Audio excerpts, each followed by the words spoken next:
మన శరీరం వదిలే లోపల ఈ బంధాలు తొలగాలంటే అర్థం మన మనస్సులో బంధములన్నీ ఉండే మనసులో చిక్కులు అవి తొలగిపోవాలి. అవి తొలగిపోవడం ఎందుకు? శరీరం వదిలే ముందంటే శరీరం వదిలిన తర్వాత మళ్ళీ శరీరం వస్తుంది చూసారా, అప్పుడు స్టార్టింగ్ ఈ చిక్కులు ఉండకూడదు. పుడుతూనే చిక్కులతో పుడితే ఇంకేం అసలే ఒక చిక్కు పడితేనే దాని నుంచి ఇవన్నీ జీవితం అంతా పడుతుంటే దీన్ని క్యారీ ఫార్వర్డ్ చేసుకున్నాం అనుకోండి, మళ్ళీ కథ మామూలే.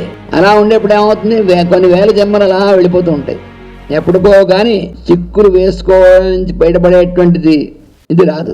అందుకని ముందే శరీరం వదలడానికి ముందే ఈ సర్వబంధాలు అనేటువంటి వాటిని నుంచి బయటపడాలి. అది ఎలా తెలుస్తుంది మనకి? మనం కూడా అలా బయటపడగలమా అంటే ఇలాంటి గ్రంథాలను ఇలాంటి విషయం ఇవన్నీ కూడా ముందు నుంచి చదువుకుని ఉండాలి.